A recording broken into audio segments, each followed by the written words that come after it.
Esta actividad, al ser la primera y ser de la célula,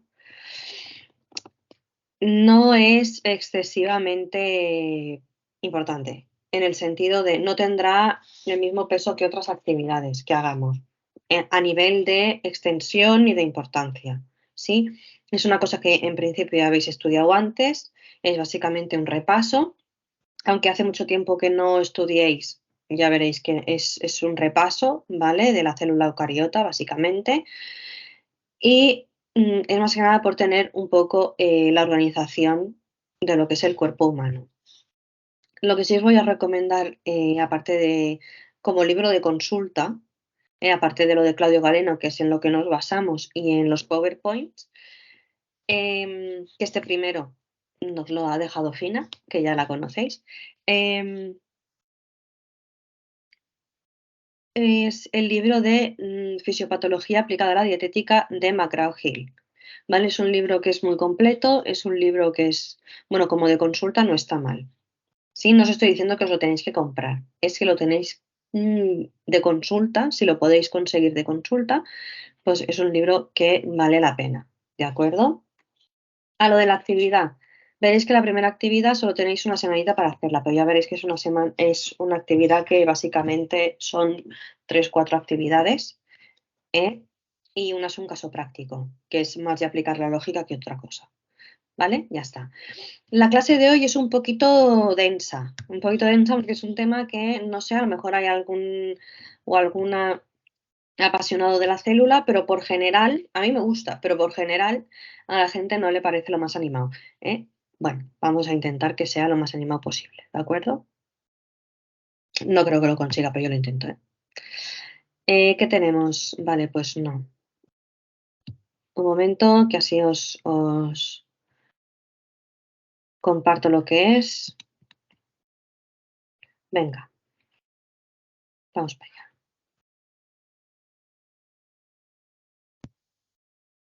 Esta es. Venga.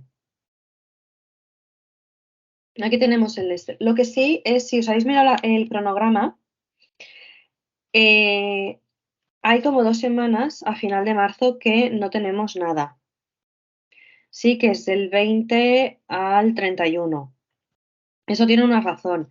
No es que yo haya querido aquí dejar semanas sin hacer nada. Os pondré bastantes deberes.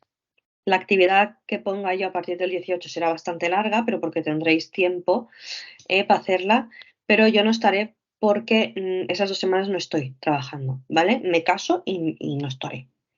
Entonces, después a la vuelta ya volvemos a tener a partir del día 11 las conferencias normales, ¿de acuerdo? No estaré, pero de todas maneras, si necesitáis algo urgente o lo que sea, yo iré mirando el email. Lo que pasa que, pues eso, si no os contesto muy enseguida, pues que sepáis que es normal, ¿eh? Entonces, que no penséis que es que no he tenido en cuenta esas 2 semanas, ¿vale? Entonces, a lo que voy, dietética, ¿sí? ¿Qué es la fisiopatología? ¿Alguien sin leerme esto me puede decir un poco si habéis estudiado algo de fisiopatología, si sabéis qué es la fisiopatología, etcétera? ¿Alguien?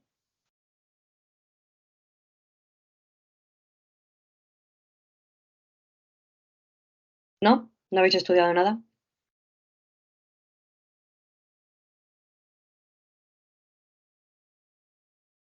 Vale, nada, vale. Bueno, la fisiología es básicamente, una cosa es la anatomía, que es qué es el cuerpo humano, es de qué está formado el cuerpo humano, cuáles son los elementos que lo conforman, ¿sí? Y luego está la fisiología, que es cómo funcionan estos elementos que tenemos anatómicamente, ¿sí?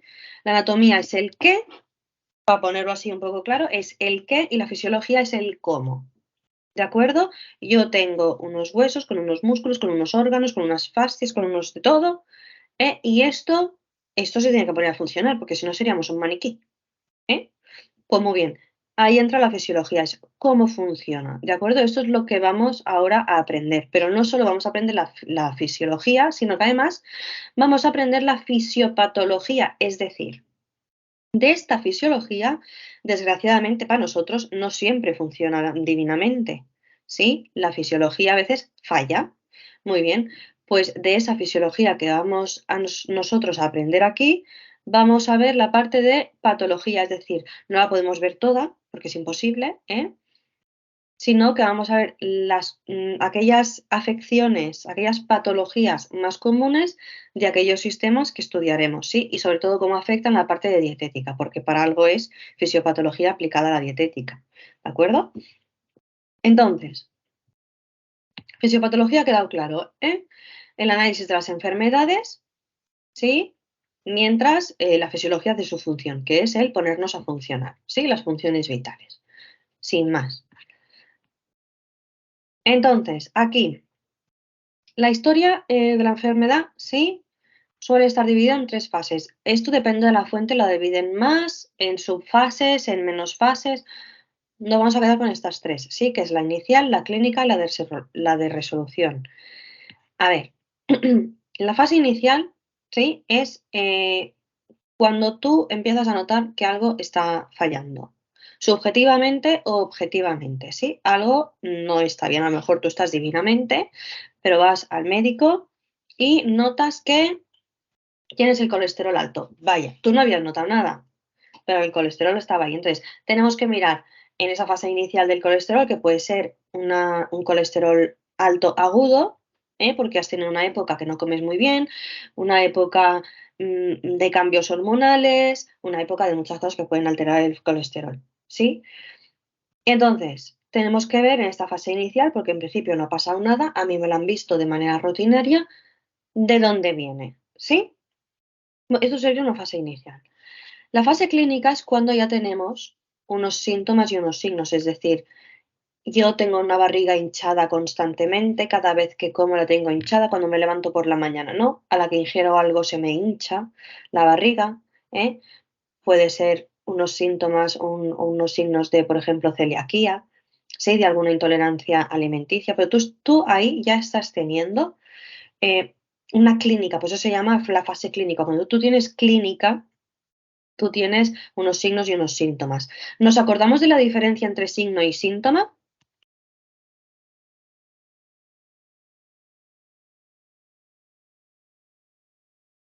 ¿No?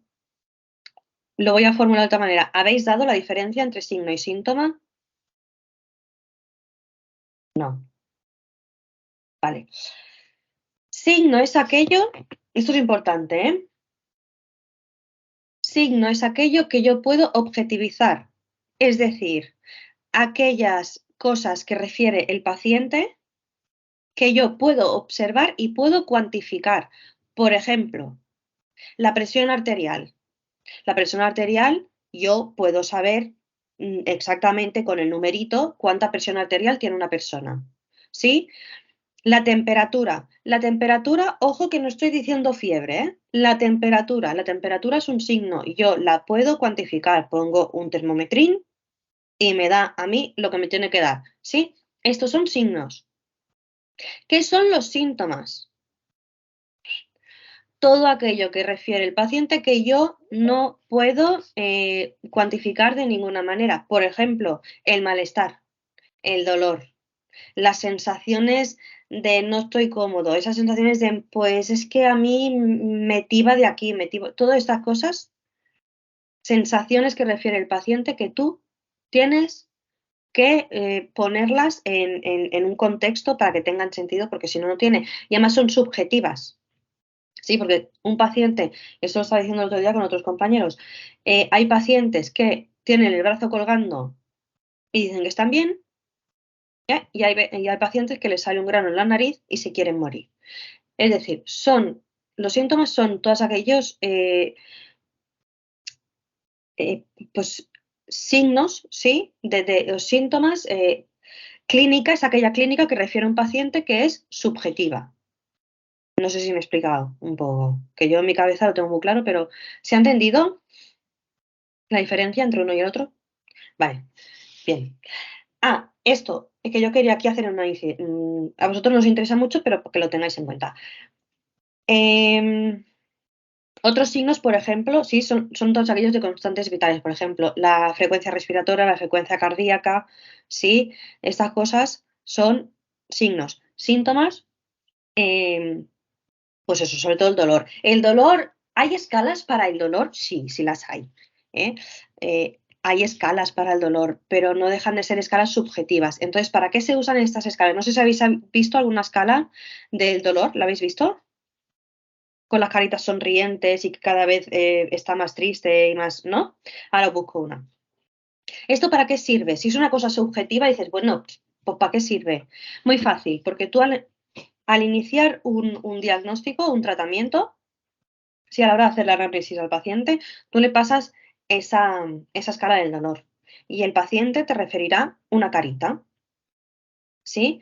Correcto, la escala EVA es la que yo os iba a buscar ahora. Esa es la escala que más se usa, vamos. Sí, señora Alice. Entonces, ellos os pintarán una carita, ¿sí? ¿Qué pasa con esta carita? Bueno, el paciente ha pintado una carita, pero es verdad, es mentira. ¿Cómo lo medimos? No se mide, se deja la carita ahí. Al cabo de un tiempo de tratamiento, volveremos. Sabéis que los tratamientos se tienen que ir valorando para ver si están funcionando o no. ¿Eh? Muy bien. Pues tú le vuelves a pasar todo su chequeo médico, todo lo que vosotros consideréis en ese momento que se tiene que hacer. Y le vuelves a pasar la escala otra vez. Y ahí veremos si la escala mejora o empeora, si la sensación del paciente ha mejorado o ha empeorado o se ha quedado igual, porque eso va a ser un elemento para nosotros para valorar el tratamiento que le estamos haciendo. ¿Sí? Ahora voy a enseñar la escala. Espérate, que os lo voy a buscar por aquí. ¡Ay, madre San Valentín, por Dios! Vamos,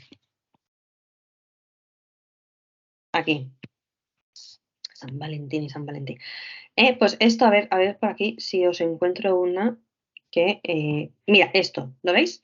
Estas de aquí no está nada mal. Esta que yo os decía de las caritas, esta ya está marcada. Pero no sé si la veis. Que yo estoy aquí como muy. Vale, perfecto. Esto sería así, o la intensidad del dolor. Es siempre del 0 al 10. ¿Veis? Esto es insoportable y esto, oh, estupendo. Y aquí pues van notando las diferentes. Claro, esto también hay que tener cuidado porque ¿qué es lo que entiende la persona con esta cara y esta cara? Que básicamente son la misma pero de otro color. ¿eh? Cuidado. Por eso hay veces que lo pasamos de dos en dos porque es más fácil. ¿Sí? Cuanto menos variables, más sencillo es elegir. ¿Sí? Pero bueno, que no deja de ser una escala de dolor del mismo estilo.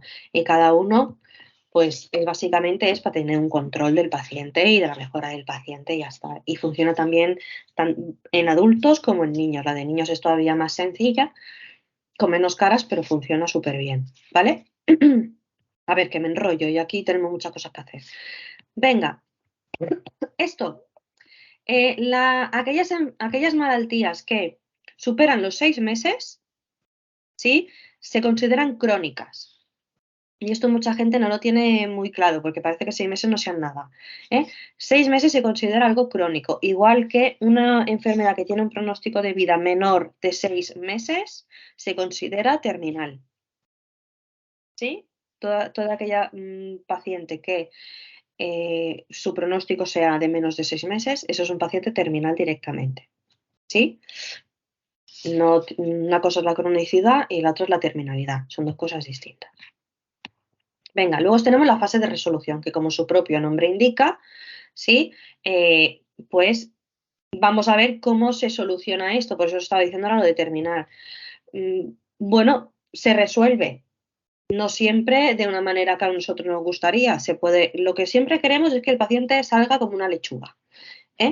Del centro nuestro. Siempre queremos que salga estupendamente. Bueno, desgraciadamente no siempre va a poder ser así. Algunas veces la resolución será una curación, en otros momentos será una curación parcial y cronificará una parte, en otras será una cronificación total de aquello que ha venido a la consulta y desgraciadamente en otras será la causa de el término de su muerte, ¿sí? De su éxitos. Y ya está. No podremos hacer mucha cosa más.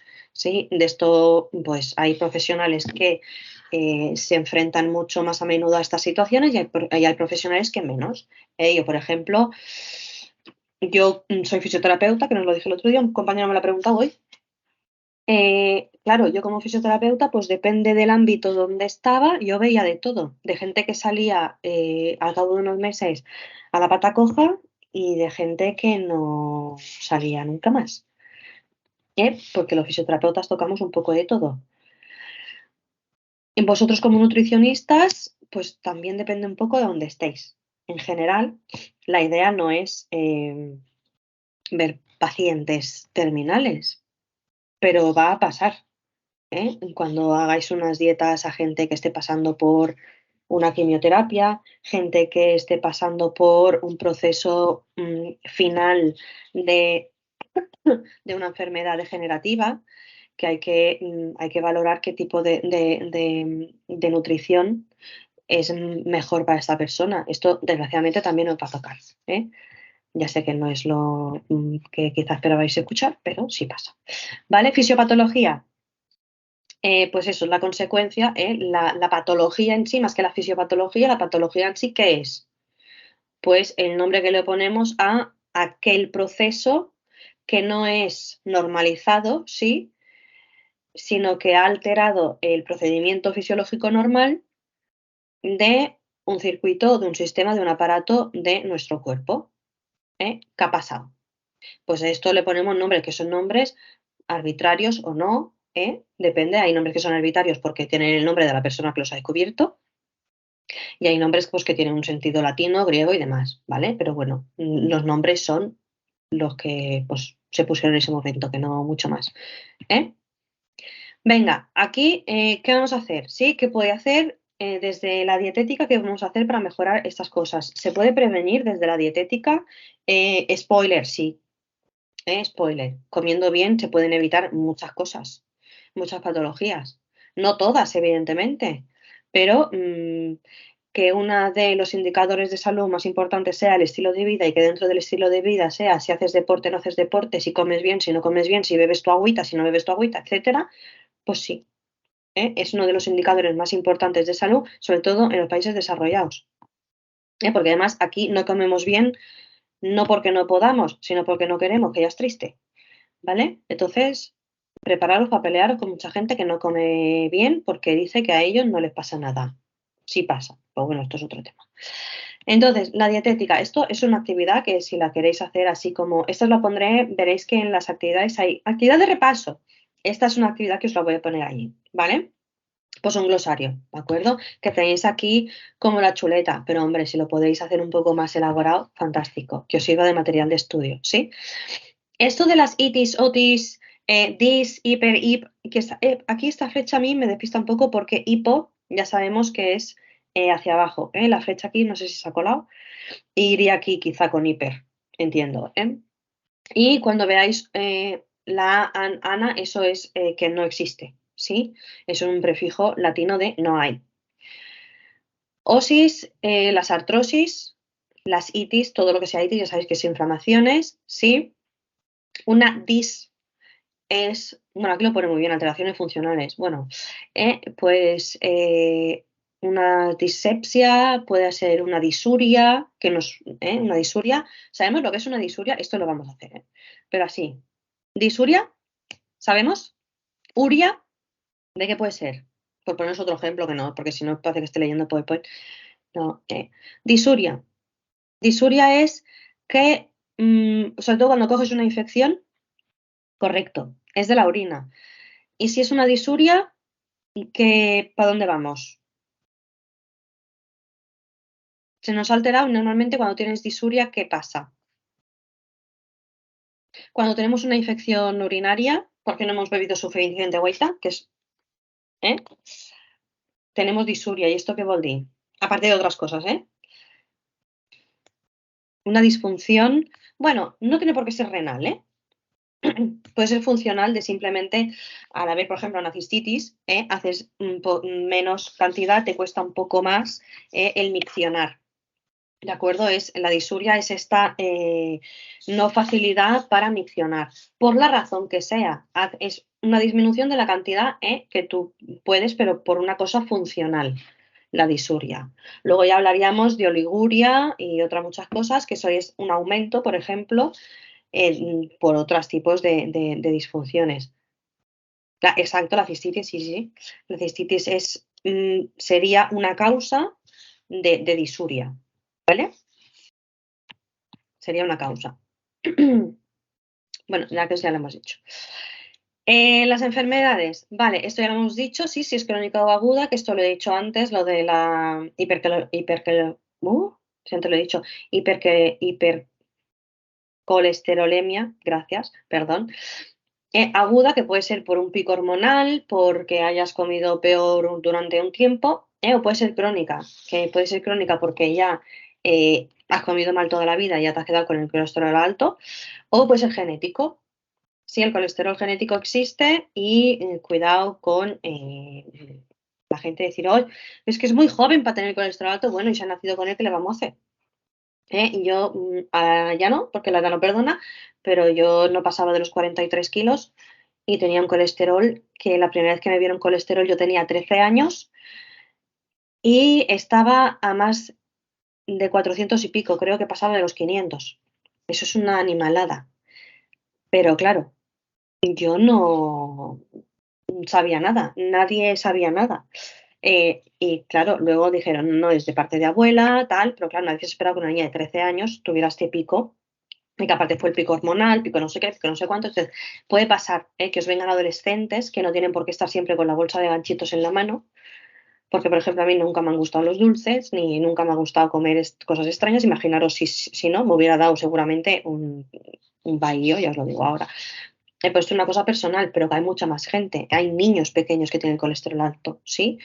Entonces, puede pasar, ¿de acuerdo?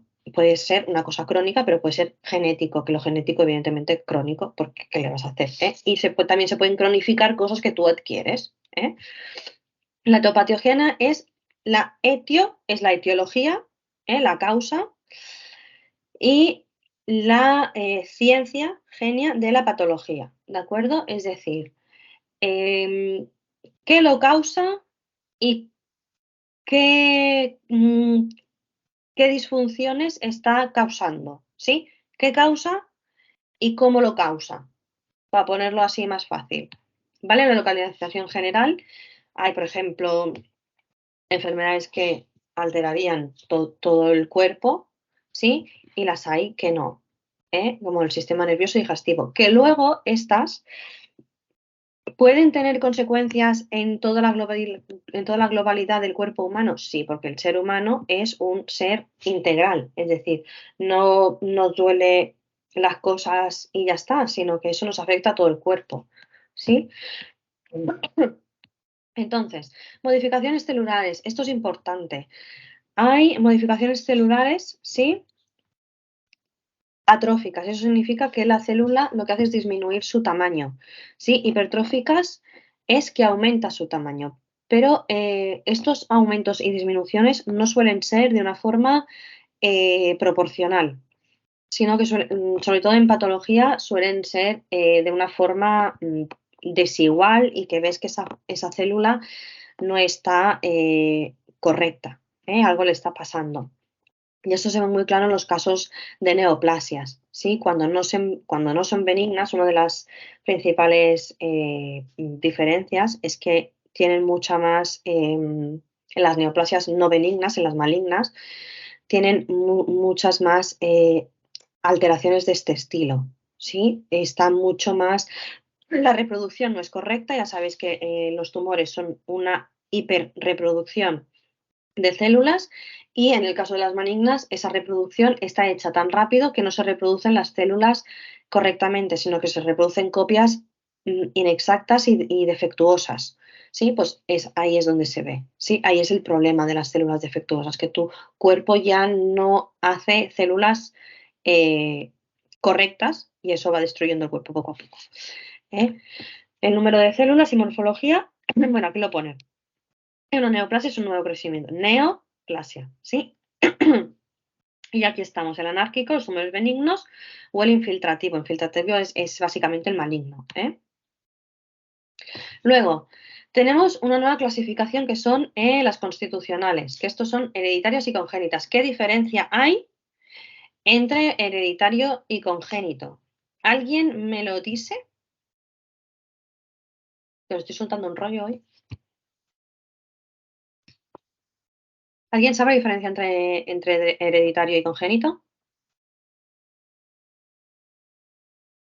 Y ya os pongo también idiopático. Esto no sale en el PowerPoint, pero para vosotros.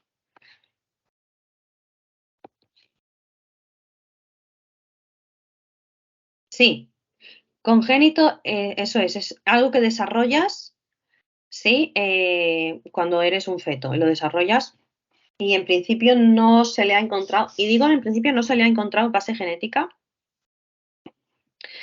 porque repito que todas las verdades que tenemos hoy en día están estudiadas con la ciencia que tenemos hoy en día. Cuidado, porque a lo mejor dentro de 300, 400 años, con otra tecnología, otra ciencia más avanzada, descubren que todo lo congénito tiene una base hereditaria o tiene una explicación de reproducción de cuando se están combinando los cromosomas del padre y de la madre. No lo sabemos, ¿eh? Repito que todas las verdades que tenemos ahora son con la ciencia que tenemos ahora, son cosas limitadas por los recursos que tenemos y el conocimiento que tenemos, ¿eh? Pero básicamente eso, congénito es que lo desarrolla uno mismo durante el útero por causas que todavía no están, no se conocen, por eso se llama congénito, lo has hecho tú y chipún, que es parecido al idiopático, ahora os diré. Y hereditario, efectivamente, que es por unos genes dominantes o recesivos, pues te ha tocado la lotería y ya está. Y te ha tocado. Y ahí no había escapatoria ninguna, ¿eh? Ninguna. Hay algunas enfermedades que se transmiten a través de la madre, otras a través del padre y otras que tienes que tener la lotería de que los dos lo tengan y sí, ¿vale? Entonces, ¿qué pasa? Y lo congénito también se puede desarrollar por virus, bacterias y demás durante el proceso del embarazo, ¿eh? Esto también puede pasar. ¿Qué pasa con lo idiopático? Lo idiopático es lo que te dice el médico cuando tú tienes algo que no sabe por qué lo tienes, ¿eh? Que lo puedes desarrollar a lo largo de la vida, no tiene por qué ser en el útero, pero puede pasar, ¿eh? Estos niños que, pues, oye, en principio, cuando eran bebés y demás, no, pero luego al pegar un estirón o dos, escoliosis, pues siempre le van a poner el idiopático detrás, porque en principio no ha pasado nada, ¿eh? En principio no era postural, en principio tienen las piernas bien, la cadera bien, todo bien, pero en un estirón, aquí la columna ha hecho de las suyas. Siempre va a poner idiopático. O cefaleas idiopáticas. Esta gente que sufrís de cefaleas así que no son migrañas, la vista está controlada, el oído está controlado, las cervicales están controladas y de vez en cuando pues te da dolores de cabeza de estos de que no puedes con la vida. Pues cefaleas idiopáticas. ¿Por qué? El TAC está bien, el oído está bien, porque sí, porque el ser humano no es perfecto, es un animal. Entonces, pues estas cosas pueden pasar, ¿de acuerdo? Sin más.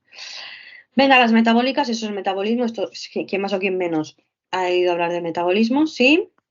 El metabolismo es ese proceso de asimilación y expulsión de sustancias que a nosotros nos interesan o no.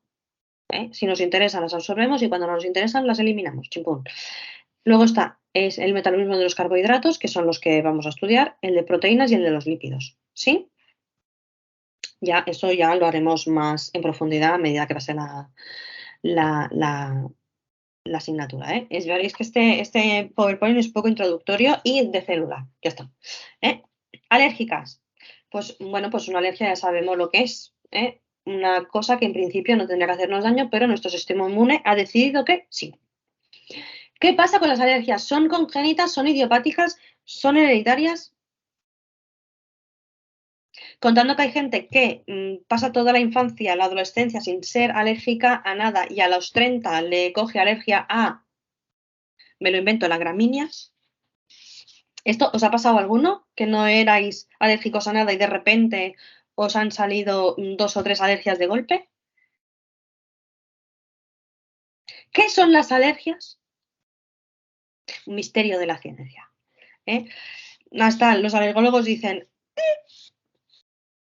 mala suerte, te ha tocado, ¿eh? Por eso de vez en cuando no nos encontremos bien durante cambios estacionales o cuando veamos unos patrones de, aunque no tenga sentido ninguno, de, es que voy a este sitio y yo no sé qué hay, pero estornudo o me pica la piel o hacerle caso a las señales, iros al alergólogo. Porque quizá no es lo que vosotros pensáis de es que voy a este sitio y yo creo que las plantas no sé qué. Es que a lo mejor en ese sitio la planta no tiene culpa ninguna, pero ponen un ambientador que lleva no sé qué y que es eso lo que te da alergia. Hacerle caso a las señales. Porque las alergias, porque además las alergias lo que tienen es que debilitan mucho el sistema respiratorio.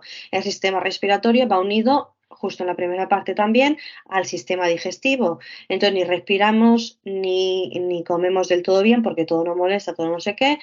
El sistema inmune está trabajando constantemente, con lo cual nos destrozamos el cuerpo simplemente porque pues no caemos que puede ser una alergia, porque no, yo no tengo alergia a nada. Bueno, no tienes alergia a nada hace 10 años. Ahora, a lo mejor sí. Y también pasa lo contrario, niños que tienen alergia. Sobre todo esto pasa con alergias a los animales, a algunas plantas y demás. En niños que son alérgicos mucho, por ejemplo, al pelo de los perritos y después del cambio hormonal, no. Esto suele pasar por alergias que no son muy intensas. Todas las alergias no son iguales. Hay alergias cutáneas, hay alergias con diferentes grados. No todas las alergias son iguales, cuidado. Pero puede pasar. Puede pasar que si no es una alergia muy fuerte y sobre todo si es cutánea o respiratoria, pero no muy de un grado muy elevado, sino que es poquito, es posible que después de un cambio hormonal, como es por ejemplo adolescencia, aquí paz y después gloria, no ha pasado nada. El niño que nunca había podido tener un perrito y los padres encantados porque ya tenían una excusa, pues ahora ya no hay una excusa que valga. Puede pasar, ¿de acuerdo? Y enfermedades las psicosociales. Esto anteriormente no tenía mucho peso en medicina, ahora por suerte sí. Sí, cada vez vamos más hacia un modelo de sanidad global, sobre todo en medicina. Ya había otras ramas de la medicina, de la sanidad más bien, que esto ya lo tenían en cuenta, pero faltaba la medicina, ¿sí? Por un tema tradicional, cultural, etcétera, los sentimientos pues habían estado relegados a un segundo, tercer, cuarto plano, ¿de acuerdo? Y ahora se está viendo que no pueden, no puede ser. Si nuestro cerebro controla nuestro cuerpo y nuestro cerebro no está a gusto, nuestro cuerpo no va a estar a gusto. No hace falta darle muchas vueltas. El cerebro necesita estar bien. Tampoco hace falta que esté siempre a tope de power, como no, pero tiene que estar a gusto, tiene que estar bien, tiene que estar con sus preocupaciones normales de ser humano, porque las preocupaciones nos ponen a funcionar y esto es así. Si algo me preocupa, yo pienso, actúo. ¿Sí? Otra cosa son ansiedades cronificadas, otra cosa son depresiones, otra cosa son, no puede ser. Si nuestro cuerpo pasa por procesos que son patológicos y no los tratamos, al final eso influye en nuestro cuerpo, en nuestro físico. Por eso se sintomatizan muchas cosas como la depresión, como las ansiedades, y las ansiedades y las depresiones van mucho de la mano del sistema digestivo. Muchísimo, porque no se come igual, te das atracones de cosas, dejas de comer, no te preocupas de comer. Eso es así. Si estás depresivo, no te preocupas ni de ducharte, ni de lavarte, ni de comer, ni de nada. Eso afecta a tu cuerpo, ¿sí? Entonces, cada vez esto está más evaluado y cada vez iremos dándole más importancia a esto. Vamos a la célula, veréis que lo vamos a pasar un poco así, rápido, pero no pasa nada. De esto van a quedar dudas. Lo miráis. ¿Me escucháis ahora? Lo miráis, hacéis la actividad y si mientras la actividad decís, Ay, madre mía, me escribís y yo os lo explico sin problema, ¿de acuerdo? No pasa nada. Venga, la célula, esto es la célula animal del cuerpo humano. No vamos a hacer las células ahora vegetales, ni no, vamos a centrarnos en la que nos interesan, ¿sí? Son eucariotas, es decir, que tienen un núcleo bien definido, ¿sí? La mitosis es cómo se reproducen estas células, ¿de acuerdo? Ahora veremos el proceso de la mitosis, cómo es. La meiosis, que son de las gónadas, esas son esas células que tienen la mitad de cromosomas, por una parte, que es la de padre o madre, ¿eh? Y la otra parte, que es del padre o madre, y cuando se juntan tienen el número total de cromosomas. ¿Cuántos cromosomas tenemos los seres humanos? Pregunta de trivial.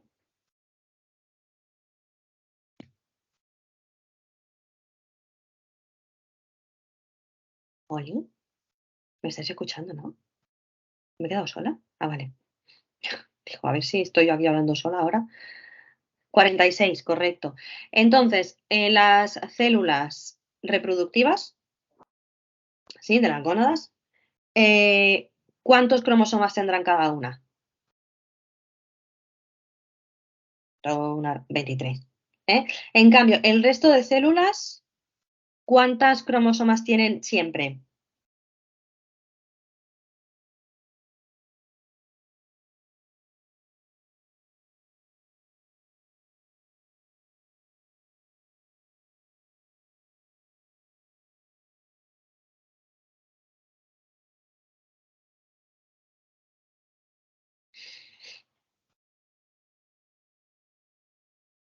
El otro tipo de células, que no son las de 23, ¿sí? Tenemos, ¿cuántos tienen de cromosomas?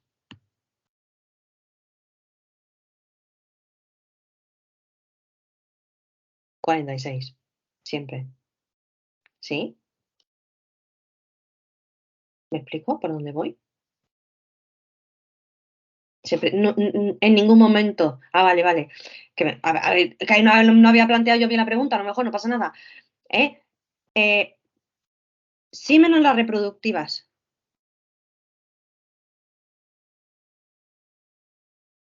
Y cuando se reproducen hay un momento que tienen, entendedme, dicho así, el doble. Y es cuando las acideces y etcétera, que ahora lo veremos, hacen que se dividan. Entonces vuelven a tener 46 y 46. ¿Sí? ¿Me he explicado un poco? Pero ahora ya veremos el proceso este, que siempre da mucho que hablar, ¿eh? Pero es que no quiero pasarlo tampoco rápido porque es importante, pero tampoco quiero que profundicéis demasiado y lo queráis porque tampoco es el objetivo de esta asignatura que salgáis con un conocimiento extenso de la reproducción celular, ¿vale? Pero ya veréis que va a haber momentos de decir que no pasa nada. Vamos. Y la respiración es aeróbica, ¿vale? Oxígeno y oxígeno, ¿de acuerdo? Venga, está la membrana plasmática. Esto sí que es importante, ¿eh? ¿Qué función hace cada cosa? ¿De acuerdo? La membrana plasmática protege el interior de la célula, ¿sí? La membrana, ¿de acuerdo? Permite la entrada de nutrientes, es decir, tiene permeabilidad, ¿sí? Detecta las condiciones externas, tiene sensores, ¿eh? Y establece comunicación entre células, ¿de acuerdo? Tiene una función de comunicación, de protección y de información, ¿sí? El núcleo sintetiza el ADN y el ARN. Aquí está, ¿eh? Es esto de aquí. El citoplasma permite el desplazamiento de las moléculas y los orgánulos. El citoplasma que está por aquí es esto azul, ¿de acuerdo? Tenéis aquí la palabra. Entonces, esto es líquido que permite que todo esto pues vaya funcionando por la célula como debe funcionar, ¿sí? El ribosoma, este es muy importante y esta pregunta lo más seguro es que vaya a caer, ¿eh? Sintetiza las proteínas. Esto es que es una función básica. Si no sintetizamos las proteínas, todo aquello que nosotros podamos comer, beber y demás, pues no va a valer para mucho, ¿eh? El retículo endoplasmático, sí, ensambla y procesa proteínas, regula el calcio intracelular, importante, y sintetiza los lípidos, importante. ¿Eh? Aquí está, en rosa chicle, fantástico. Luego está el aparato de Golgi, esto es importante, almacena y distribuye proteínas y lípidos. No solamente los almacena, sino más los distribuye cuando a él le considera que es momento. Si esto no funciona bien, ya veremos qué pasa. Forma vesículas, ¿esto qué significa que forma vesículas? A ver, ¿dónde está? Aquí. Estos son vesículas. ¿Lo veis? Que va haciendo como estas, iba a decir corners, pero esas esquinas así, estos son vesículas. ¿Y esto por qué? Porque esto lo que permite es un aumento de la superficie, ¿sí? Y lo que permite es una mayor capacidad de almacenamiento. ¿Por qué? Porque si esto nosotros lo estiráramos, es muy largo, pero así dobladico ocupa poco y tiene la misma superficie. Entonces nos permite hacer todo esto de almacenaje y distribución. ¿De acuerdo? Ya está, no tiene más. La mitocondria sintetiza el ATP, que es básicamente la energía, ¿sí? Y oxida los ácidos grasos. Cuidado, que aquí esto es importante, esto lo habéis leído, lo de oxidar los ácidos grasos. ¿Por qué es importante oxidar los ácidos grasos? Porque si no, ¿qué pasa con estos ácidos grasos? Así por intuición no voy a decir si está mal o está bien, porque esto lo veremos más adelante. ¿Qué puede pasar si no oxidamos?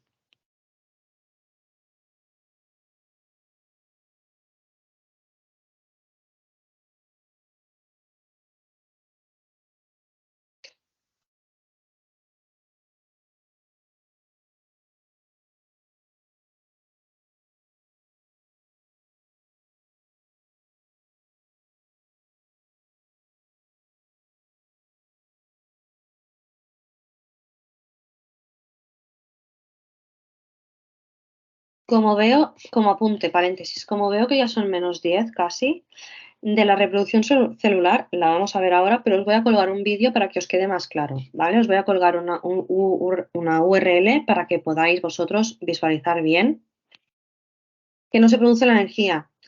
Que no se produce la energía podría ser, y también, por ejemplo, que lo que pasa es que los acumulamos. Y acumular ácidos no es buena idea, y grasos menos todavía, ¿eh? Pero ya lo veremos. Entonces, lo que os estaba diciendo, para reproducción celular y todo eso, ahora, como nos queda poco tiempo, lo vamos a hacer, porque hay que hacerlo, y si hace falta el próximo día, lo repasamos, pero yo os pongo igualmente unos mini, las cápsulas estas que hacemos formativas, os pondré un vídeo y además yo si queréis os lo explico en una cápsula formativa sin problema. Y también he visto que en el cronograma tenemos, por ejemplo, el día 25 de abril, que no tenemos eh, mm, conferencia, pero si vemos que vamos muy justos, os pondría una conferencia de más, aunque no tocara por si acaso, porque veo que me estoy enrollando un poco y a lo mejor. Vale, en el núcleo celular, ¿qué es lo que podemos encontrar? Encontramos el ADN, lo más importante. El ADN ya sabemos, hemos oído hablar muchísimas veces. Y están los ribosomas, que es básicamente lo que hemos dicho de las proteínas. ¿Vale? Venga, el ADN se expresa a través del ARN, que es realmente donde tenemos información. ¿Sí? Aquí vemos una de las hélices y aquí está la otra. Sí, se producen los ribosomas, que esto está repetido. Veréis que está repetido, es que es importante. Yo voy dando pistas, pero es que esto es importante. ¿De acuerdo? En el ciclo celular, vamos a ver, la mitosis. La mitosis es cómo se reproducen las células que no son sexuales, para decirlo claro. ¿Vale? Son todas las otras células de nuestro cuerpo, todas, se reproducen así. ¿De acuerdo? Entonces, hay una etapa de crecimiento de la célula, ¿sí? Hay una etapa donde el ADN, evidentemente, que es ahí donde, por ejemplo, os preguntaba, ¿cuántos cromosomas tienen las demás? Pues 46. Sí, pues esa información la tienen todas las células de tu cuerpo. Todas las células de tu cuerpo están identificadas que son tuyas. No son tuyas. Por eso cuando vemos estos documentales de asesinatos, muerte y destrucción, o escuchamos estos podcasts de también muerte y destrucción, que no sé si sois aficionados o no, pero pues siempre encuentran que si un pelo, que el pelo, cuidado, el pelo no esta parte, el pelo que tiene que tener para poderlo identificar. que viene a lo que estamos dando ahora. La raíz, correcto, Natalia es de las mías y ve cosas de muerte y destrucción. Parece ser. Efectivamente, la raíz. Sí, la raíz es donde está realmente la información. Ahora, si nosotros, hay gente que, esto ya como consejo, dicen, no, araña, tú sobre todo araña, que ahí quedan las células, que dices tú, para lo que hemos quedado. Pero, ¿por qué? Porque en todas las células de tu cuerpo tiene esa información, todas, ¿de acuerdo? Entonces, en la tapa sí, la de síntesis, hay la reproducción del ADN, es decir, esas 43 se reproducen, se duplican, ¿sí? Y en la fase G2 se prepara para la mitosis, es decir, para la división, que eso se produce por un tema de acidez, que ahora veremos. Un tema de acideces y polarizaciones de energías, y entonces estas dos duplicaciones del ADN lo que hacen es tirar cada uno para un lado y entonces se crea la división de la célula, ¿sí? Esto lo veremos un poquito más, que sería esta parte de aquí. ¿Ves? La profase, ¿sí? La del se condensa y forma cromosomas, aquí está. Y aquí es cuando se duplica, ¿lo veis? Aquí es la fase que yo os digo que la polarización y cada núcleo tira hacia un lado y aquí ya se divide, ¿vale? Estos son los vídeos que os voy a colgar. Son un poquito largos, pero vale la pena, ¿de acuerdo? Aquí, durante este proceso, pueden pasar cosas. Pueden pasar cosas tanto internas como externas, ¿vale? ¿Qué pasa?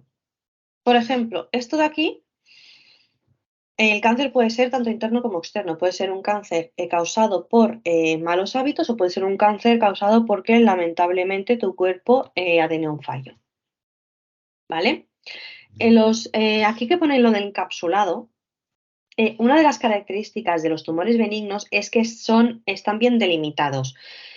Si tú tienes no siempre una metástasis o una neoplasia bien encapsulada, tiene que ser benigna, ¿vale? A veces es bien encapsulado y es maligno. También es verdad que la probabilidad de que ese tumor bien encapsulado maligno se reproduzca o te dé unos problemas es muchísimo menor. Muchísimo menor, normalmente es el típico cáncer que lo extirpan y ya está, ¿eh? Que uno que no está delimitado, que va corriendo por tu cuerpo y que se va extendiendo. ¿De acuerdo? Uno de los peligros de los cáncer malignos son eso, que no están bien delimitados, que van soltando células cancerígenas, es decir, que no están bien formadas por el cuerpo, etcétera. Sí, y esta información el cuerpo no es impermeable, entonces esa información que no está correcta la va pasando al demás cuerpo y de ahí vienen las metástasis. ¿De acuerdo? Entendemos un poquito, estoy dando como mucha información, yo lo sé, pero ¿vamos bien de momento? Necesito un poco de feedback. ¿Estáis muy perdidos? ¿Vais bien? ¿Estáis cansados? Vale. A ver, yo ya veis que hago un poco la clase como así de andar por casa, pero para que se entienda, porque si no, si empezamos a dar términos y términos de los términos y los términos de los términos de los términos, aquí nos volvemos todos locos y no vale la pena. Yo prefiero luego poneros vuestra capsulita y que los remiréis y remiréis. Vale, no. Si os parece bien. Vamos, entonces, ¿qué sustancias externas sería mejor evitar si nosotros queremos durar muchos años, cual tortuga de tierra? Pues estas cositas, por ejemplo, estos son solo unos ejemplos. Hay más. Por ejemplo, el tabaco, y dile tabaco, dile cualquier cosa que sea humo. Es decir, una persona que está trabajando en una fábrica de pinturas y no se pone la EPI, que toca, por ejemplo, la mascarilla, porque le molesta, pues también está tragando unos tóxicos que sería plan de no estarlos respirando. Aquí os hemos puesto por los típicos, ¿de acuerdo? Los rayos X, esto por supuesto, esta gente que se quiere hacer una radiografía cada 2 por 3, no hace falta. Y que dice radiografía, dice un TAC y dice lo que sea. No, una resonancia, basta. Vamos a centrarnos, se hace cuando hace falta. ¿sí? Los diagnósticos no es imprescindible tener una prueba diagnóstica. Las pruebas diagnósticas ayudan al diagnóstico, no lo delimitan. Esto es importante. ¿Por qué se manda una prueba diagnóstica y no otra? Porque tú ya tienes una sospecha de diagnóstico. Lo que quieres hacer con esa prueba diagnóstica es comprobarlo. ¿Me explico por dónde voy? ¿Sí? No se hacen las pruebas para diagnosticar. Correcto. Se hacen las pruebas para tú quitarte la mosca de la oreja de que eso puede ser. Sí. O de que eso es mejor que no sea. Que hay veces que dicen, no, la vamos a hacer para descartar. Pero porque el médico ya está pensando, como sea esto, la vamos a liar parda. ¿Eh? Es decir, las pruebas se hacen con un sentido, con un porqué. No se hacen así porque sí. Sospechad de aquel médico, médica, doctor, doctora, licenciado en medicina que siempre manda pruebas diagnósticas. Sospechad. No, no, no sería. Eh, luego está el tabaco, evidentemente, que esto ya lo hemos dicho, los rayos X y el sol. A ver, que aquí hay las dos vertientes. Aquella gente que, que está como lagarto en verano así y que encima se pone aceite en la piel y no sé qué historias y no. Y el que sale con el parasol, el gorro, la crema, que sale blanco, con las camisetas estas de protección solar. Vamos a ver, entre poco y masa, entre mucho y poco, vamos a centrarnos, ni tanto ni tan calvo. Necesitamos sol para la vitamina D. La síntesis de vitamina D pasa por tomar sol, ¿sí? Ahora, eso no significa que tú en mes de junio ya estés 4 tonos por encima de tu tono de invierno. Aquí no hace falta. Y esto es poco recomendable, por no decir nada recomendable. ¿De acuerdo? Y una cosa que os interesará, que esto ya lo veremos cuando toque el sistema digestivo y demás, esta obsesión por la vitamina A en verano porque potencia la melanina y todas esas cosas y te pone más moreno más deprisa. Hace muchísimos años de esto, mi profesor de fisiología, ya después de la universidad y todo, pasa que nos encontramos trabajando, una muchacha de 20 y pocos años nos murió en el hospital porque había ingerido una cantidad de zumo de zanahoria que no era normal.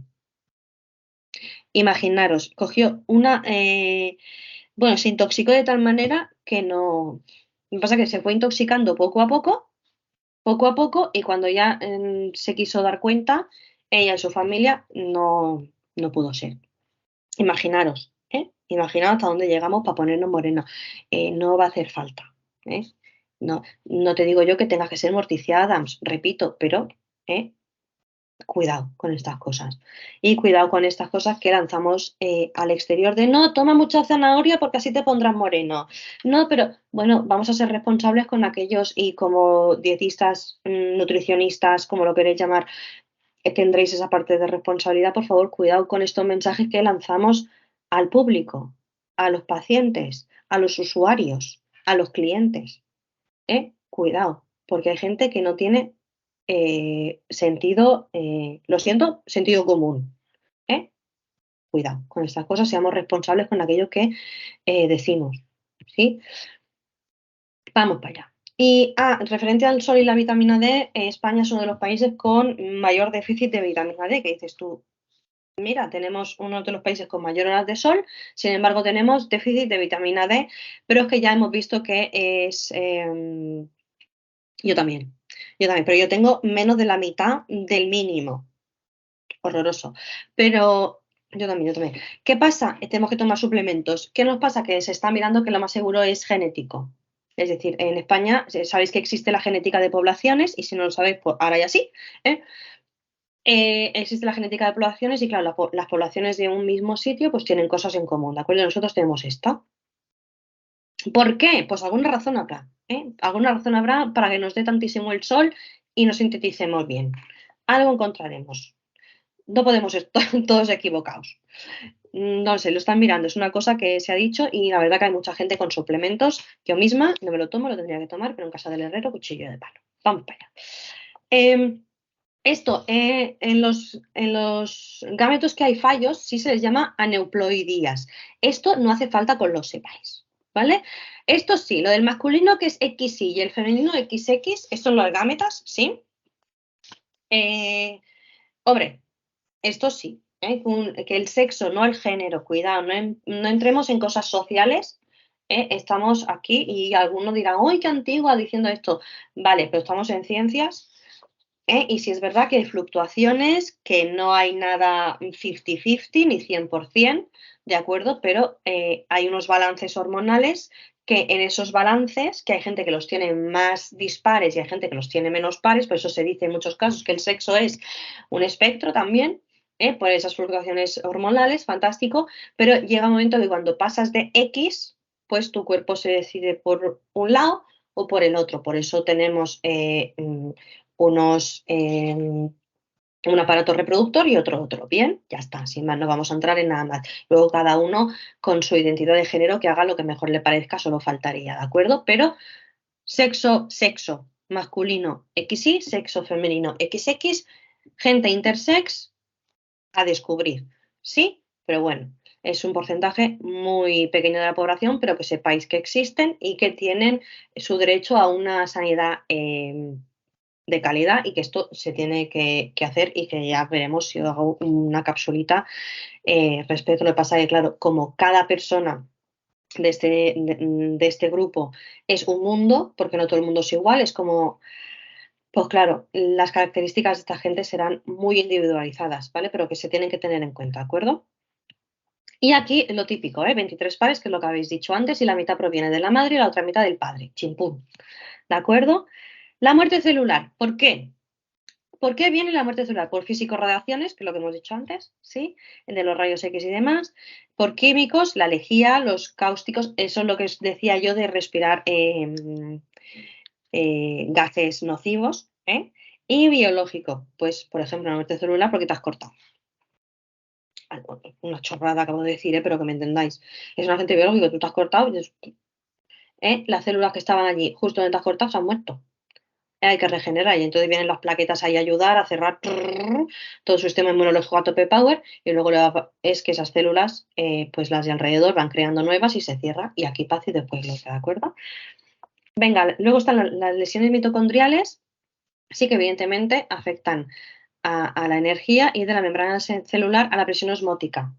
Si pierden presión osmótica, entonces pierden movilidad, pierden funcionalidad y muchas veces se produce una muerte celular, pero esto por regla general se arregla. Son lesiones, las lesiones se curan y ya está. Aquí, cambios de la estructura celular, que no sé por qué tiene doble L. Bueno, son cambios, sí, que podemos ver en la célula. Uno de los cambios es la muerte, vale. Sí, es un cambio, evidentemente, antes estaba viva, está muerta. ¿Tiene arreglo? Ninguno. Si se ha muerto, se ha muerto. Y luego están los reversibles. Sí, por ejemplo, una alteración en el número de células, una alteración en la función de un tejido, sí, una alteración del medio extracelular. Esto, ¿cómo normalmente se puede revertir? Pues desde cambios de hábitos hasta una mejor salud mental, hasta pues la toma de medicamentos, que es lo más lógico y normal del mundo, y ya está. Aquí son las 7:05. Esto, a ver, tiene su miga. Y aquí empezamos a entrar justo en cúmulo de sustancias, del sodio, aumento del sodio, sí, y demás. Os hago, si os parece bien,